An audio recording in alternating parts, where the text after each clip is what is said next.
Hello everyone, welcome to Dr. MDS Academy. Today we are going to see chapter 2, repeated joints, weld joints and screw joints. Okay, so how you can find out the strength of any repeat joints, weld joints, screw joints, etc. So these parts we cover.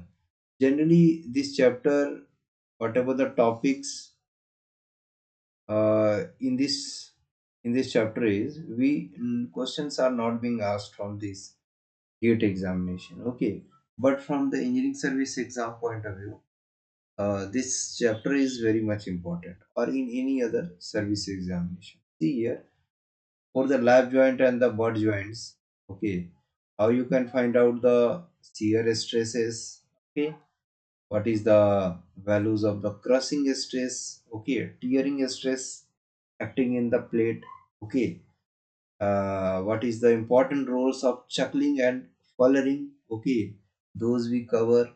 Then after, okay, from the design point of view, shearing and the crushing of stress. Next is welded joints, okay, for the transverse fillet weld conditions, okay, how much T or throat thickness will be, okay, so different, this is our throat thickness, okay, what will be the BD distance, okay, so all these things we calculate during the designing the welding, okay, double parallel fillet weld, okay, and another is the combination of transverse and parallel fillet weld, okay, how much the total P force is given and shear stress and the tensile stresses, both stresses acts here when you are taking this out, okay, this part, taking this out, how much this portion will be sheared, okay, same this portion will be sheared, but this one here, this portion will be in the tension state, okay, that's why the two different stresses is acting, however the cross section area will be different, so those things we will cover.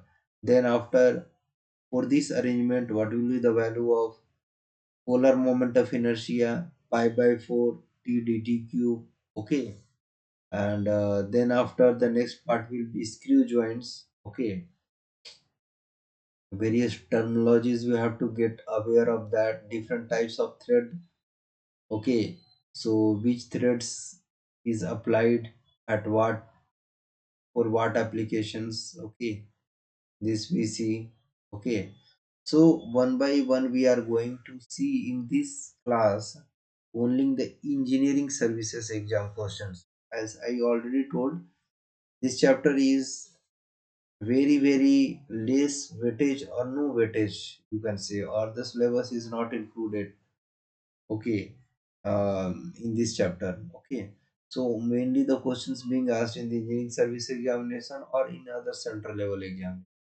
So let's start and solve the problems. A circular solid rod or diameter D welded to a rigid flat belt by a circular fillet weld of throat thickness T, okay, is subjected to a twisting moment T, okay, the maximum shear stress included in the weld is how much? See, this is our, okay, this is our what, this is our circular bar. Now we are having a plate here, okay, over this plate, this part we have, this part we have welded, okay, no doubt it will have, definitely it will have some thickness, okay, like this, okay, so this is welded portion. Now to calculate the this shear stress, okay, what we know, shear stress upon R is equal to T upon J, we know na, from the shear stress theory. So this we have to calculate shear stress T upon J into R. Okay, D is this diameter of the rod. Okay, rod diameter D is given. Okay, and T is the throat thickness. यदि मैं इसको इस तरीके से निकालूं, throat thickness कैसा आएगा? कुछ इस तरीके से आएगा, जो कि मैं अपने बुक्स में शो कर रखा था। दिस वन हियर, ये वाला आएगा। इसका क्या, इसका हमें थ्रोट एरिया निकालना है। देखो कैसे निकाल, कैसे होगा यहाँ पर, जैसे कि मेरे पास एक प्लेट है, this is our another plate, ठीक है। मैं इसको ऐसे करता हूँ, ठीक है, ऐसे कर, ठीक है। तो ये इस तरीके से है, तो इसको ऐसे करो, स्ट्रेट लाइन। कर्व्ड क्यों होगा वो मैं अभी रीजन दूंगा इसका, ठीक। So this plate is having what, yes, okay. ये कुछ इस तरीके का है, 3D में देखते हैं तो, है ना, 3D में देखेंगे तो कुछ इस तरीके का आएगा। ओके, कुछ इस तरीके का। ओके, तो अभी 3D में नहीं देखता हूँ, सिंप्लीफिकेशन के लिए मैं यहाँ पर अभी 2D लेके चल रहा हूँ। Okay, so this is S, this is also S. Okay, S is what, S is what, plate thickness, thickness, okay, plate का थिकनेस है। अब देखो यहाँ पर एक लाइन ड्रॉ करते हैं इस तरीके से, ठीक है। This is perpendicular, okay, this is our A B C, this is our D, okay. ये परपेंडिकुलर, ये एंगल कितना होता है? It is assumed that triangle A, angle A equal to 45 degree, ये 90 डिग्री है ना, ठीक है। ए बी सी ट्राइंगल में, ठीक है, ए बी सी ट्राइंगल में 90 डिग्री है, तो ये 45 हो गया, तो एंगल सी भी 45 होगा। Okay, so in triangle A B D, in triangle A B D, ठीक है, क्या आ गया हमें? Sine 45 degree find out, perpendicular, ठीक है, ए बी डी में, perpendicular means B D, B D, ठीक है, upon hypotenuse, A B hypotenuse हो जाएगा, A B will be hypotenuse, so this is 1/√2 equal to B D, D कितना है, इसको एक्सटेंड करो, बी डी कितना है, ये तो थी टी थिकनेस है ना, this is our T thickness, B D is our T, वही तो बोल रहे हैं यहाँ पर, टी थिकनेस थ्रोट को, ठीक है, throat thickness is T, B D is nothing but B D is throat, throat, ठीक है, बी डी इज थ्रोट, ठीक है, गर्दन है बी डी, तो बी डी को टी करो, ठीक है। ए बी क्या है, ए बी तो थिकनेस है ना इसका, एस, तो from here what we are getting, T equal to 1/√2 into S, ठीक है। तो t इज इक्वल टू 1/√2 को कैलकुलेट करो कैलकुलेटर से, 1/√2, what we are getting 0.707, 0.707 into s, so this is our what, this is our t, throat का thickness in terms of s, okay. तो similarly you will be getting here also, ठीक है, throat का। अब देखो यहाँ पर shear stress is equal to T upon J into R. ठीक है, जे क्या होता है इस वाले के, इसके लिए जे क्या होगा, इसके लिए simply pi by 4 T D cube होगा, है ना। यहाँ पर direct from the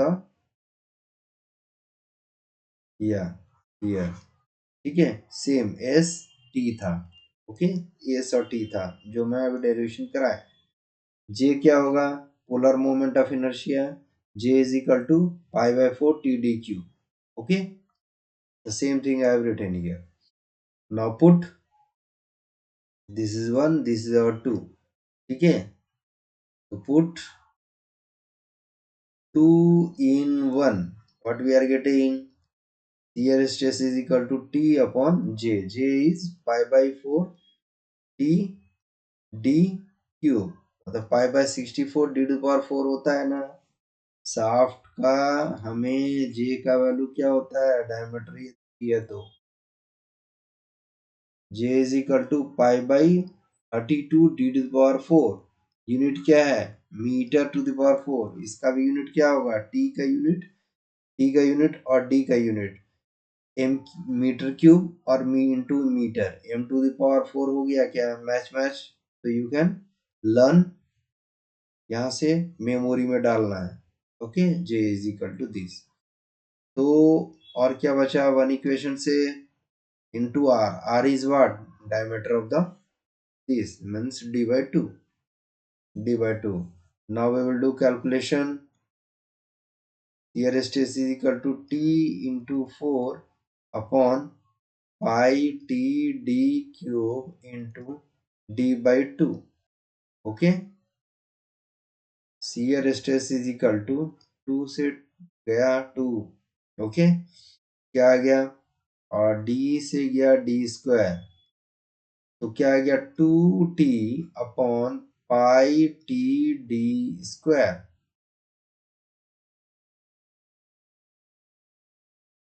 okay, 2t pi T D square, 2t pi T D square, कौन सा मैच किया, b is matching।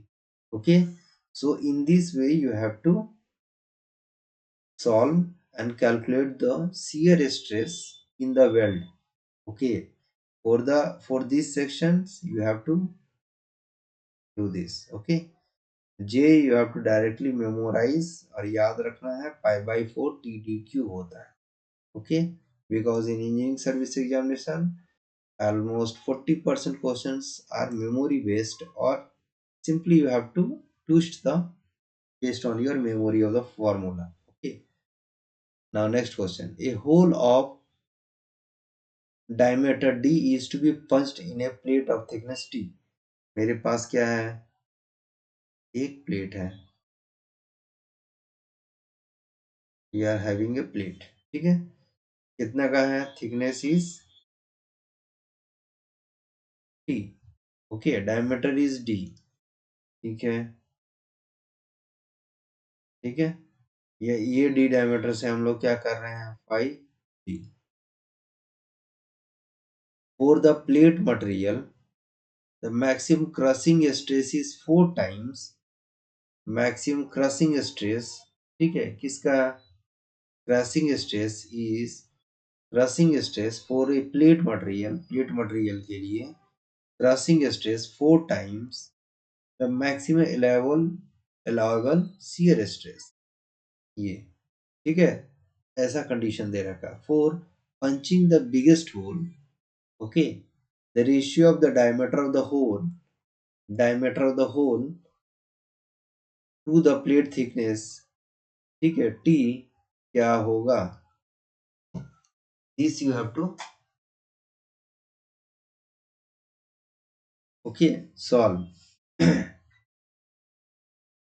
चलो, तो कैसे करेंगे हम लोग, इस वाले फॉर्मूला का यूज करेंगे। देखो, एक पंच आ रहा है ऊपर से, ठीक है, एक पंच है हम लोगों का, ये ऊपर से आ रहा है, इस प्लेट के ऊपर में एक्ट कर रहा है। ओके, और ये क्या कर रहा है, और इसमें होल क्रिएट करेगा। ओके, इस प्लेट में तो क्या हो रहा है, क्रशिंग, क्रशिंग स्ट्रेस, मतलब ये प्रेस कर रहा है क्या, इस होल को, इसके डायमीटर के, ये diameter of this punch, PUNCH punch. Okay, diameter of this punch D।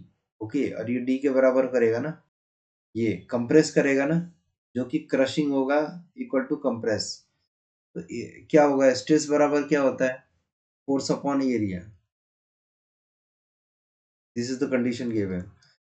Crushing stress क्या होगा, फोर्स, P4 से मानते हैं कि P4 से आ रहा है, अपॉन एरिया क्या होगा, crushing area, this is our crushing area ना, और कॉम्पैक्टिंग और कंप्रेसिंग एरिया और क्रशिंग एरिया। तो crushing area is nothing but the circle पाई/4 D का square is equal to 4 times shear stress equal to shear force, ठीक है, upon shear area. अब ये देखो होल कैसा दिखेगा, होल हमें कैसा दिखेगा, ये होल को ऐसे देखा जाए कैसा दिखेगा, होल हो जाने के बाद हमें ऐसे दिखेगा, एक हॉलो दिखेगा।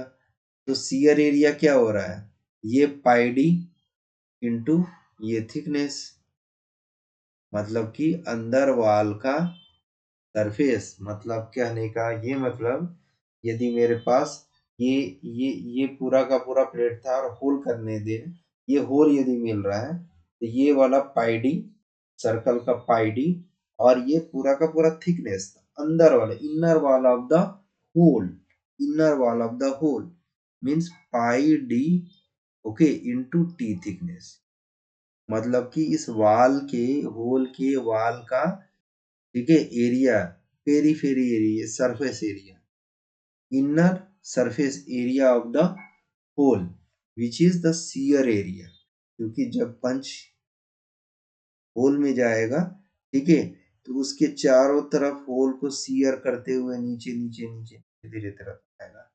ओके, तो inner wall surface area, curved surface area, inner wall of the hole will be the shear area. I hope you understand. Okay, ये गया, तो 4 upon pi D square is equal to 4 upon pi D T.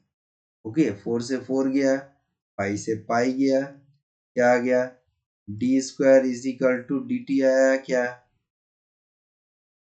Okay, now finally D से ये एक power गया, तो D is equal to T आया, हमें क्या निकालना है, डी अपॉन टी का रेशियो निकालना है, दिस इज 1, तो आंसर इज 1, तो आंसर इज आवर सी।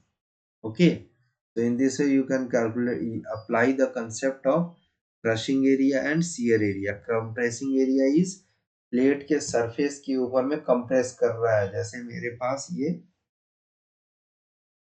पास ये क्या है, एक प्लेट है, ओके, और ये डी डायमीटर का हम लोगों का पंच है, ओके, डी डायमीटर का, ये ऐसे आ रहा है, तो कंप्रेस कर रहा है ना, ओके, तो कौन से एरिया के ऊपर कंप्रेस कर रहा है, equal to this circle area ना, पंच का पाई/4 D square, okay, which is this one, और ये कहाँ से है, शियर एरिया कैसे होगा, जैसे जैसे ये धीरे धीरे धीरे धीरे जा रहा है, तो इसके चारों तरफ में, पंच के चारों तरफ में, या होल क्रिएट हो रहा है उसके चारों तरफ में शियर एरिया क्रिएट कर रहा है, pi D into T, pi D into T. This is our shear area. So this is the condition given. So based on these conditions, you can calculate D upon T equal to 1. So answer is our 1. Now next question. ये क्या बोल रहा है? A single parallel fillet weld. A single parallel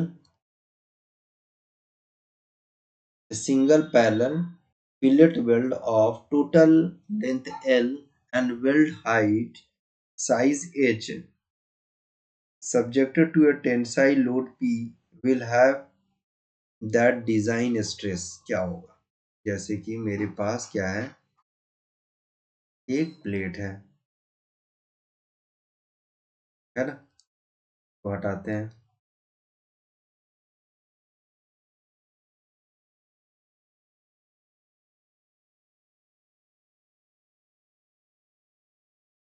ठीक है,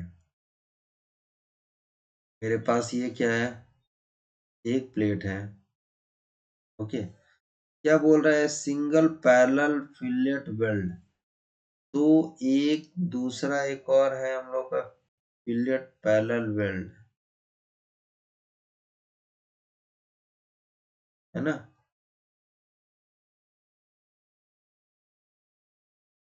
ये है ना, यहाँ वेल्ड कर दिए, वेल्ड कर दिए। कैसे ये हो रहा है वेल्ड, कैसे वेल्ड हो रहा है ये, जैसे कि मेरे पास दो प्लेट है, we are having a one plate here, one plate here. इन दोनों को क्या किया हूँ, इसके ऊपर रख दिया हूँ। ठीक है, ये प्लेट को क्या रखा हूँ, इसके ऊपर रखा हूँ और पैरेलली इसके वेल्ड किया हूँ। That's why in the question it is given single parallel fillet weld. यदि ट्रांसवर्स होता, ठीक है, तो ट्रांसवर्स इधर होता, ठीक है, इधर 90 डिग्री पे। पैरेलल है तो पैरेलल प्लेट के पैरेलल में, okay, here we are doing parallel here. ठीक है, ये दो प्लेट है, इधर, इधर वेल्ड करेंगे टॉर्च से, इस तरह वेल्डिंग टॉर्च से ऐसे वेल्ड करते हैं ऐसे, तो ये पैरेलल वेल्ड हो गया। ठीक है, और ऐसे करते हैं तो ये ट्रांसवर्स वेल्ड हो गया, जो कि हम लोग यहाँ से देख सकते हैं डायग्राम से। ठीक है, क्लियर, ये है, दो प्लेट है, एक प्लेट ये है, दूसरा प्लेट ये है, और ये ऐसे हम लोग कर रहे हैं। ठीक है, this is our what, transverse case. ठीक है, अब पैरेलल का केस क्या होगा, हाँ, यहाँ पर आ गया। ये क्या है, एक प्लेट ये है, दूसरा प्लेट ये है, ऐसे कर रहे हैं, this one here, this is our parallel case. और यदि ऐसे करेंगे तो ट्रांसवर्स हो गया। तो इस वाले फिगर में दो पैरेलल हैं, दो P1 ये, P2 ये, दूसरा पैरेलल, ये हो गया ट्रांसवर्स। इसीलिए transverse and parallel fillet weld.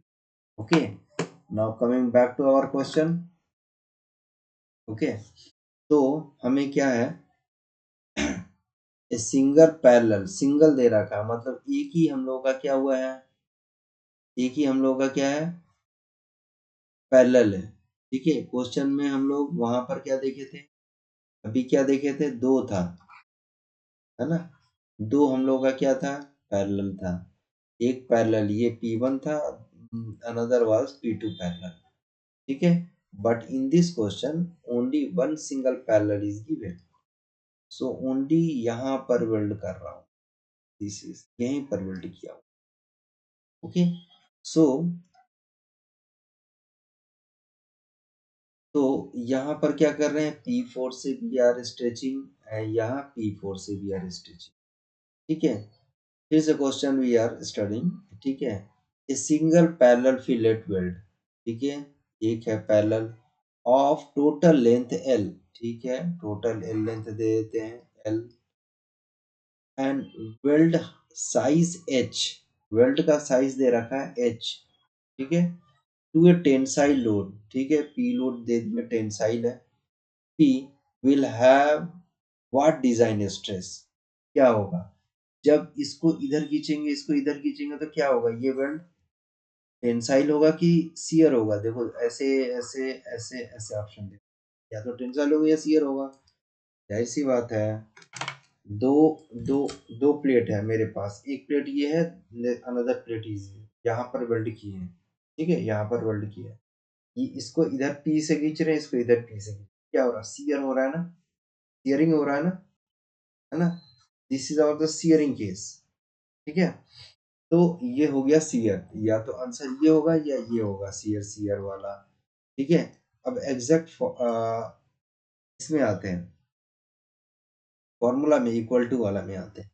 मैं क्या बताया था, shear stress is equal to 0.7 जी, क्वेश्चन नंबर 1, उसका क्रॉस सेक्शन एरिया क्या होगा, ट्राइंगल। ठीक है, मिनिमम थ्रोट हमें बी डी वाला मिलता है, B D into L, L L is what, L is what 3D में देखिए तो कितने लेंथ तक हम लोग वेल्ड किए हैं। एल, इसी को बनाओ इस तरीके से।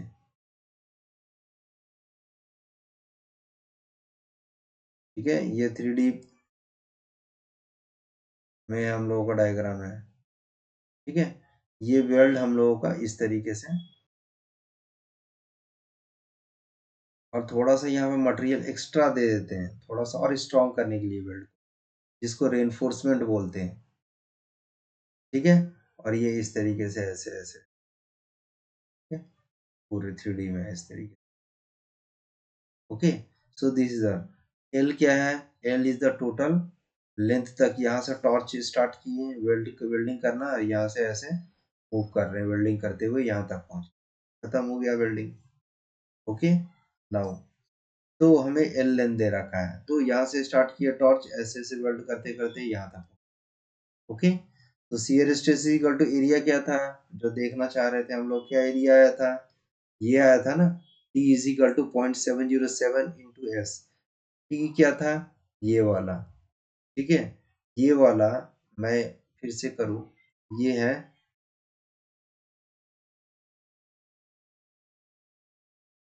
ये बी है और ये डी है। ठीक है, और ये क्या था, टी। एरिया क्या आएगा, एरिया क्या आएगा, एल लेंथ है ना, और ये टी था, ये एरिया आ गया क्या, ये एरिया तो थ्रोट है ना, थ्रोट एरिया ये है ना, रेक्टेंगल मिलेगा ऐसे थोड़ा टेढ़ा इंक्लाइंड है। ये बी डी हो गया, बी हो गया, और ये डी हो गया, और कितने लेंथ तक हम लोग वेल्डिंग कर, एरिया आ गया। तो this is our throat area और सीयर एरिया। ठीक है, यहीं से तो सीयर होगा ना, दो प्लेट को we are putting a tensile stress. Okay, तो definitely its area will be 0.707 into T यदि थ्रोट है, और यदि एल हाइट है, और पी फोर्स है, shear stress equal to force upon area, ये एरिया आ गया। अब यहाँ पर टी की जगह क्या दे रखा है, एच दे रखा है। ठीक है, एच हो गया, और एल की जगह एल ही दे रखा है, तो आंसर ये होगा, शियर, शियर होगा और equal to this value. Okay, so now next question.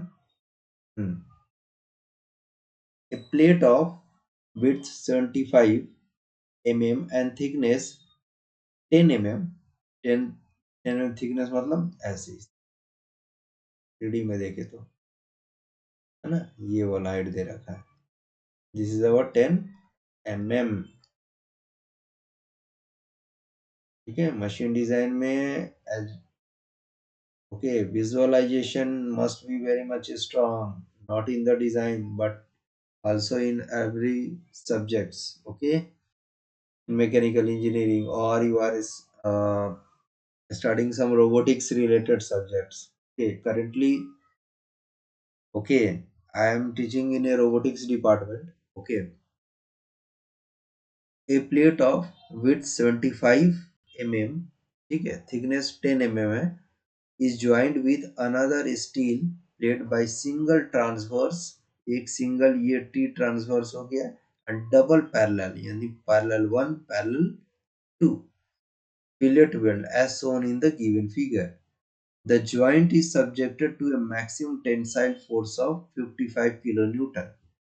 This subjected to a 55 kilonewton. The permissible tensile and shear stress in the weld material are 70.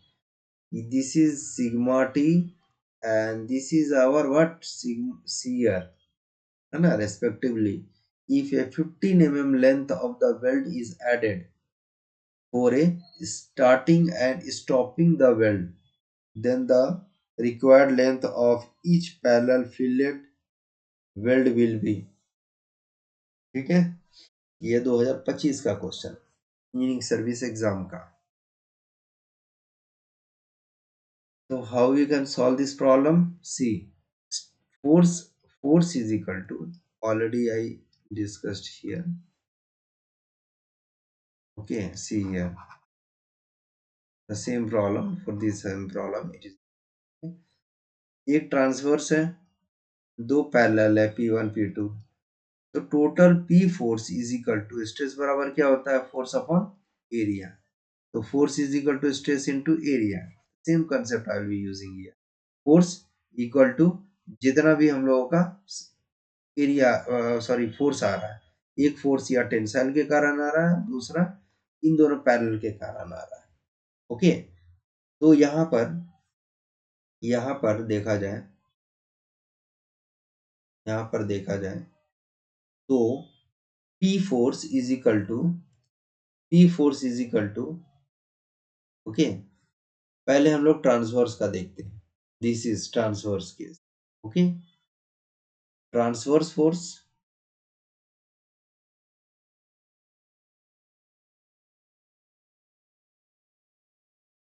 Force plus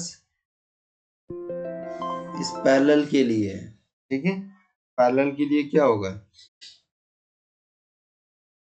parallel के लिए कौन सा force बोलते हैं, ठीक है, शियर फोर्स, ठीक है।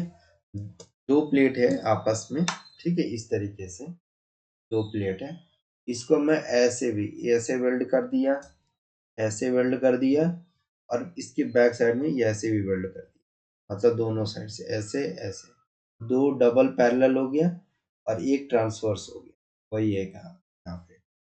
ओके, तो यहाँ पर P is equal to transverse मतलब कि ये वाला, अब ये कौन सा स्ट्रेस से गुजरेगा, जाहिर सी बात है टेंसाइल से गुजरेगा।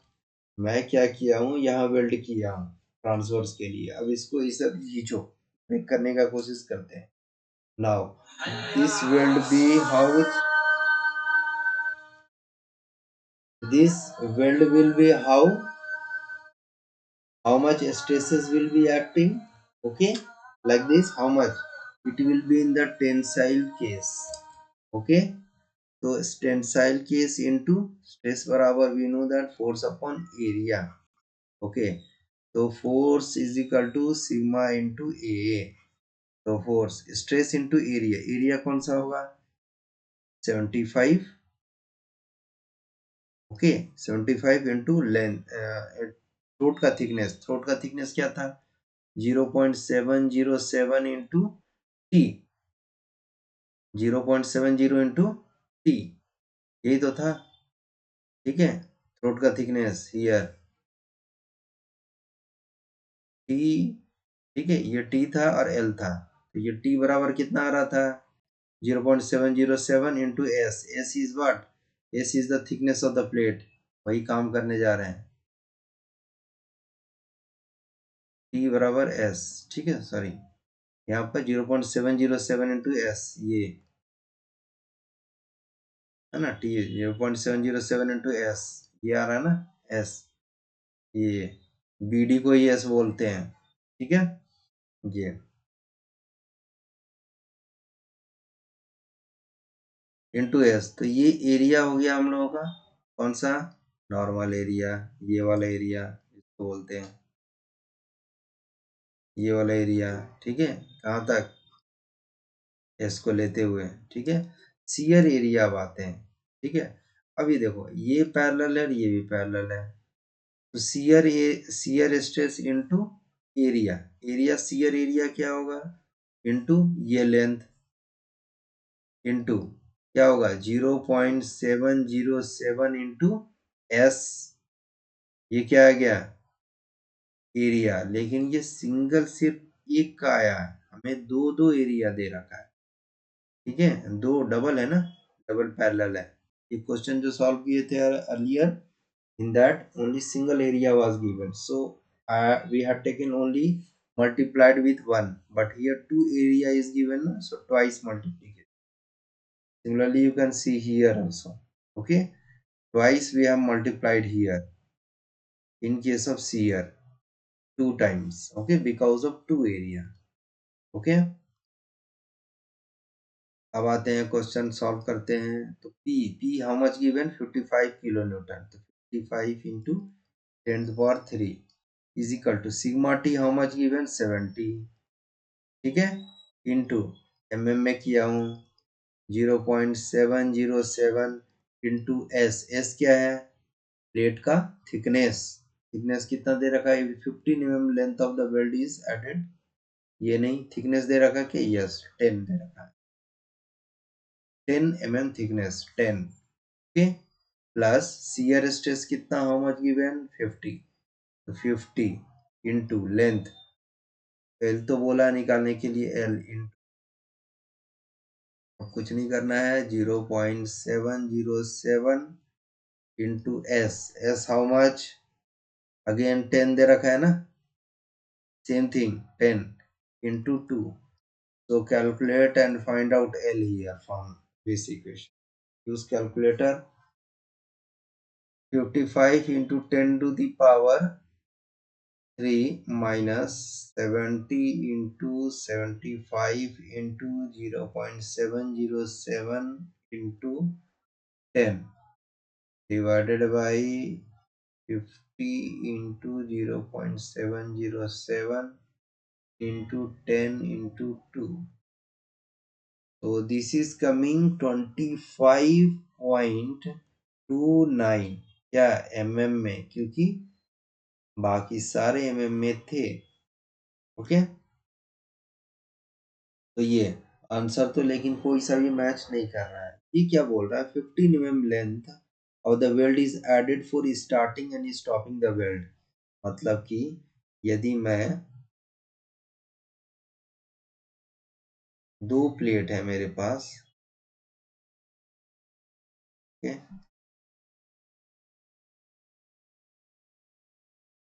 ठीक है, ये क्या था, है ना,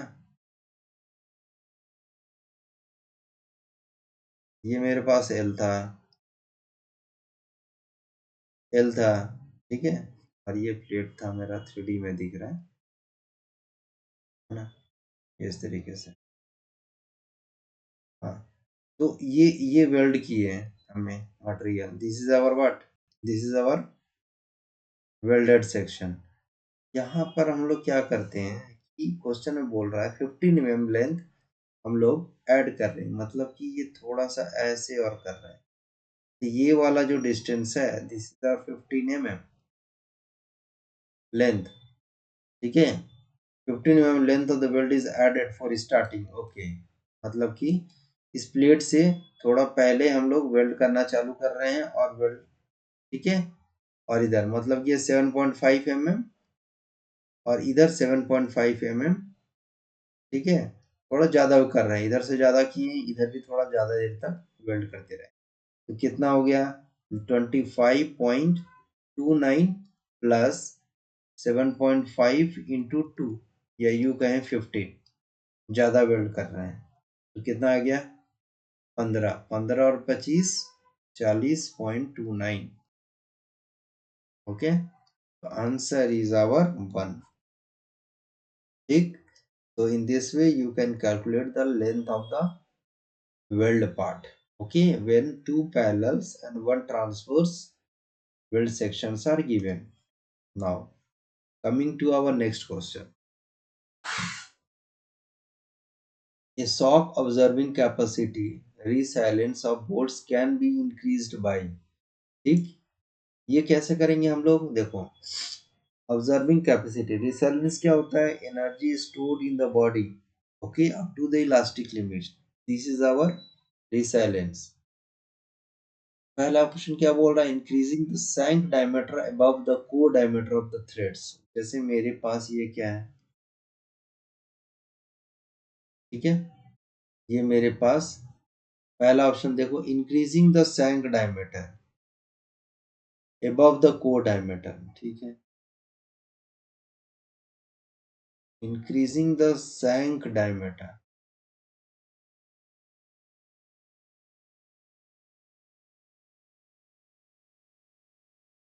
इंक्रीजिंग द शैंक डायमीटर को बढ़ाओ,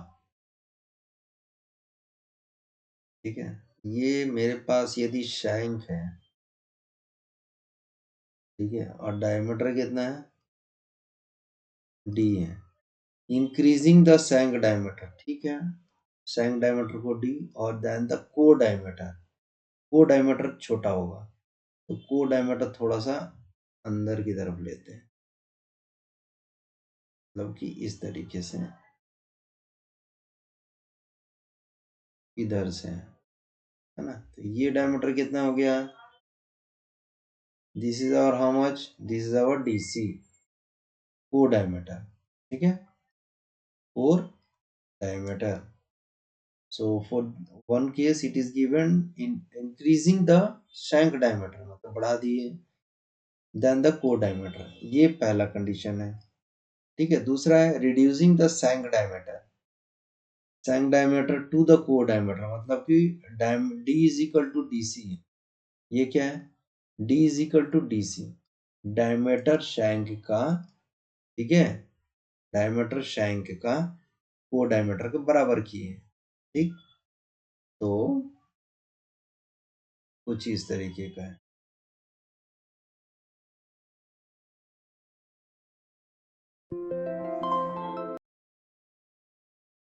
मेरे पास ये हो गया, ठीक है,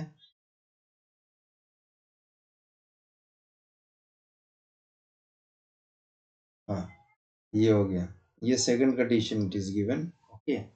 सो so in this condition what is given,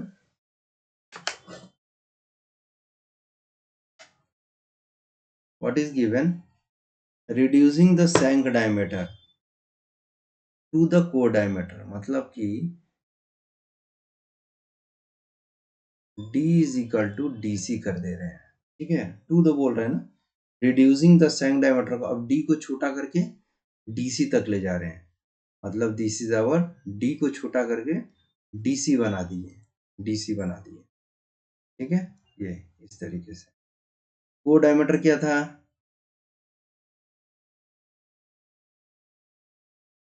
ऐसे होगा, क्योंकि डी अब डीसी बन चुका है, ठीक है, यहां से यहां गए, तो डी को क्या किए, रिड्यूस टू डीसी, डी को डीसी तक ले गए, okay, this one, okay. Now अब शॉक ऑब्जर्विंग कैपेसिटी क्या होता है, strain energy, strain energy, strain energy is equal to 1/2 stress into strain into volume, ये होता है ना, ये होता है ना। तो स्ट्रेस बराबर क्या होता है, स्ट्रेन इंटू ई होता है। तो क्या मैं इसको ऐसे चेंज करके लिख सकता हूँ, स्ट्रेस को, स्ट्रेन को हम लोग क्या लिख सकते हैं, sigma upon E into V लिख सकते हैं। तो strain energy equal to 1/2 sigma square upon E into volume, ठीक है। तो this is our what, strain, this is what, volume, इसका वॉल्यूम ऑफ मेंबर, मेंबर या जो भी पार्ट हम लोगों का, जैसे ये इस बोल्ट का है, तो बोल्ट का total volume π/4 D square into H height length जो भी है, ये हो गया स्ट्रेस, ओके। तो finally in this form we are getting strain energy, ठीक है। अब मैं क्या करता हूँ, कंपैरिजन करता हूँ, कंपैरिजन करता हूँ वन और टू का बारे में, वन और टू के लिए कंपैरिजन करते हैं, ठीक है। देखो स्ट्रेन एनर्जी वन के लिए इक्वल टू, या यू कहें, यहाँ पर एक स्टेप और लिखते हैं, strain energy upon V equal to 1/2 stress का स्क्वायर अपॉन ई, लिख सकते हैं क्या, स्ट्रेस भी क्या है, कांस्टेंट है, यदि माइल्ड स्टील के लिए दोनों यूज कर रहे हैं तो स्ट्रेस इज कांस्टेंट, ई क्या है, Young's modulus of elasticity which is also constant, ठीक है। तो strain energy is equal to, है ना, तो दोनों के लिए ये वाला बराबर होगा। ठीक है, मतलब strain energy is equal to 1 का और 2 का बराबर होगा। ठीक है, पहले देख लेते हैं, है ना। 1 के लिए कर दें तो क्या होगा,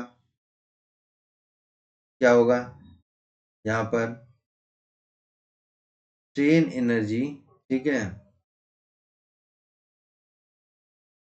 हमें क्या पूछा है क्वेश्चन में, शॉक ऑब्जर्विंग कैपेसिटी बोर्ड्स किसका इंक्रीज करेगा। ठीक है, शैंक डायमीटर और कोर डायमीटर को चेंज देखा जाए, यहाँ पर थोड़ा क्लोज लुक देखा जाए इस फॉर्मूला को, है ना। तो स्ट्रेन एनर्जी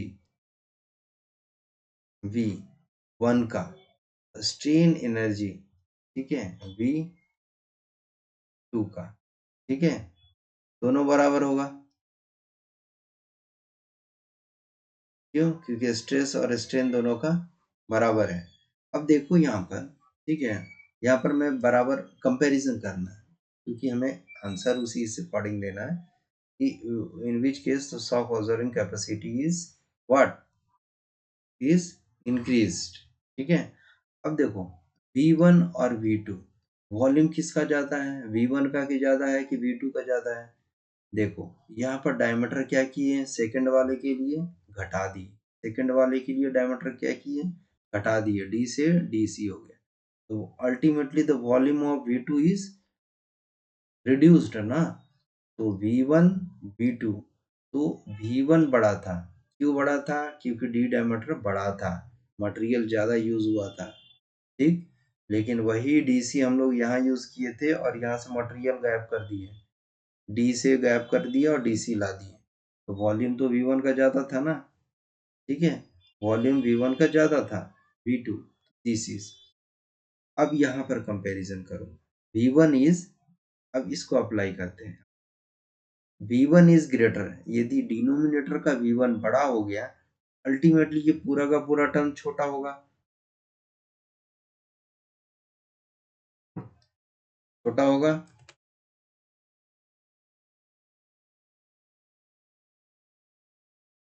अल्टीमेटली ये पूरा का पूरा टर्म छोटा होगा ना। ठीक है, क्यों, क्योंकि V1 ज्यादा है, डिनोमिनेटर वाला ज्यादा हो गया तो पूरा टर्म छोटा हो गया। ठीक है, कह सकते हैं क्या, 1 वाला केस में भी shock observing capacity is small. ठीक है, फिर से क्वेश्चन देखते हैं। ठीक है, यहाँ पर सेम फॉर्मूला यहाँ पर मिल गया है concept, the shock observing capacity of the boards can be increased, हमें शॉक ऑब्जर्विंग कैपेसिटी बढ़ाना है। ठीक है, तो क्या बढ़ा, ये वाला टर्म बढ़ गया ना, हमें आंसर ये वाला है, ये किसके लिए बढ़ रहा है, वॉल्यूम, ये कब बढ़ रहा है, ये जब V2 को घटा देंगे, V2 घटा देंगे, मतलब कि ये वाला घटा देंगे, इसमें ऑब्जर्विंग कैपेसिटी एनर्जी ज्यादा स्टोर हो रहा है। ओके, क्योंकि शॉक ऑब्जर्विंग कैपेसिटी हाई है, कब हाई होगा, जब वॉल्यूम V2 घटेगा। ठीक है, मतलब कि this B case, okay, this two case साइन का डायमीटर को कैपिटल डी से, सॉरी, डी से डीसी ले आ रहे हैं। ठीक है, reducing the shank diameter to the core diameter of the threads, so by doing this volume is getting decreased, volume घट गया, वॉल्यूम घट गया तो अल्टीमेटली पूरा का पूरा टर्म बढ़ गया, बढ़ गया, तो मतलब कि ऑब्जर्विंग हीट एनर्जी या sorry impact observing shock observing capacity is increased, okay, in this second case. Okay, now the next question, consider the following statements regarding bolt of uniform strength. ठीक है, इसी को बोलते हैं हम लोग uniform, bolt of uniform strength, इसको बोलते हैं, इसको बोलते हैं यूनिफॉर्म स्ट्रेंथ, यूनिफॉर्म स्ट्रेंथ। ठीक है, क्योंकि D is equal to D C है तो यूनिफॉर्म स्ट्रेंथ। अब देखो, consider the following statements regarding the bolt of uniform strength, यानी कि इस वाले के बारे में बात कर रहा है, किस वाले बारे में, ये वाला के बारे में। ठीक है, सिर्फ वही डायग्राम को, सिर्फ इसी डायग्राम को ध्यान में रखना है, ओनली दिस डायग्राम।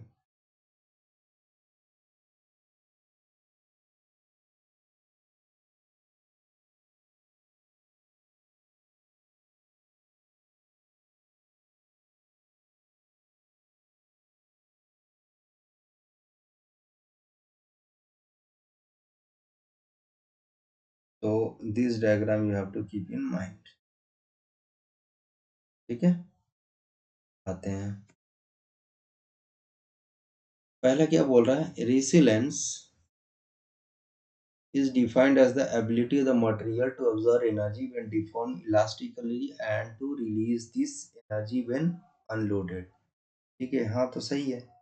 कैसे सही है, यदि मेरे पास ये स्ट्रेस है, यदि ये स्ट्रेन है, if you are loading material, loading, you are putting load over the body, ये हो रहा है, और यहाँ ई पॉइंट तक आया, जितना एनर्जी स्टोर है इसके अंदर में एरिया जो आया 1/2 space into strain, 1/2 base into height triangle का, this is our what, this is our height is what, strain.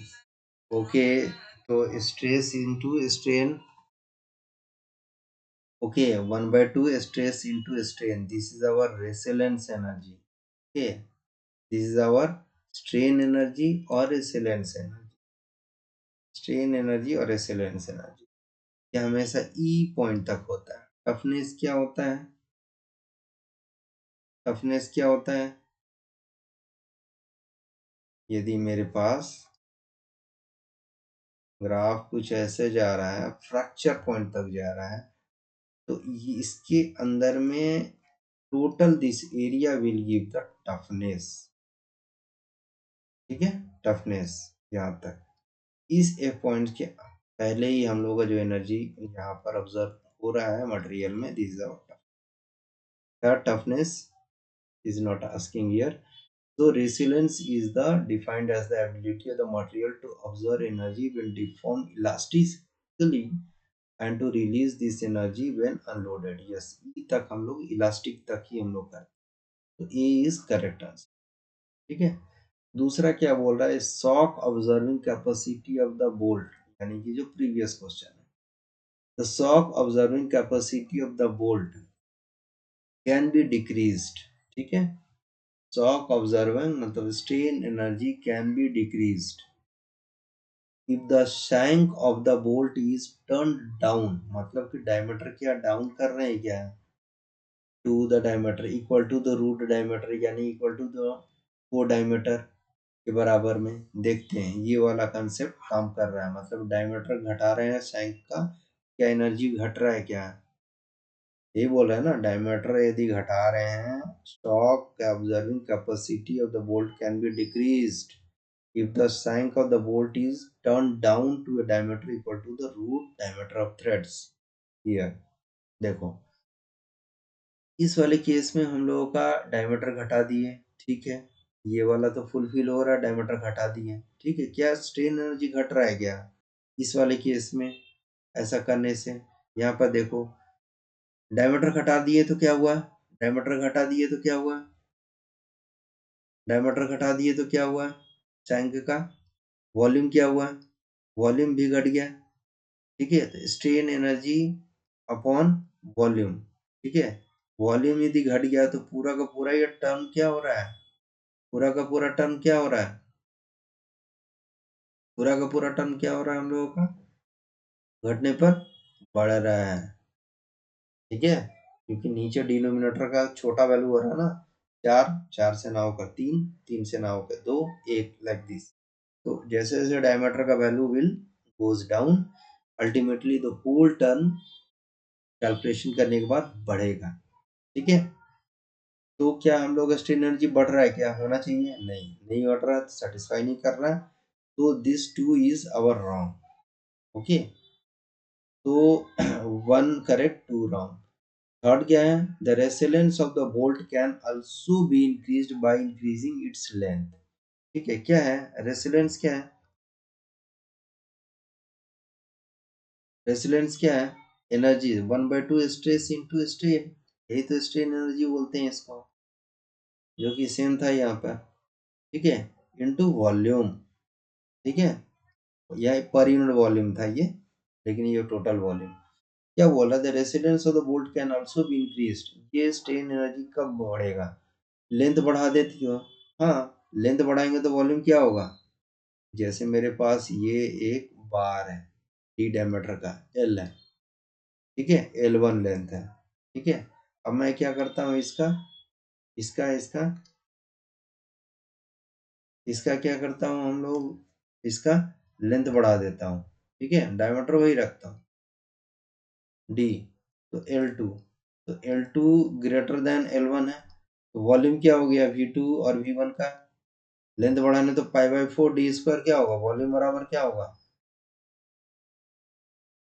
Volume बराबर क्या होगा, pi by four D square into L length, L बढ़ा रहे हैं, एल बढ़ा रहे हैं हम लोग, तो वॉल्यूम भी बढ़ेगा क्या, वॉल्यूम बढ़ रहा है तो स्ट्रेन एनर्जी क्या होगा, बढ़ेगा ना, डायरेक्टली प्रोपोर्शनल है। तो the residence of the volt can also be increased by increasing the length, yes, volume बढ़ा, लेंथ बढ़ा तो वॉल्यूम बढ़ा, वॉल्यूम बढ़ा तो स्ट्रेन एनर्जी भी बढ़ गया, so 3 is correct, so 1 and 3 is only correct, okay, so in this way you can calculate the resilience energy and compare whether you have to down this shank diameter, okay, what will happen, the shock heat, shock capacity, okay, observing capacity will decrease or increase, okay. So in next classes I'll be solving some engineering service examination conventional questions, okay, not objective. So stay connected with this channel, and try to share this channel with other your colleagues, okay, so that they can take advantage from this channel, okay. Thank you all.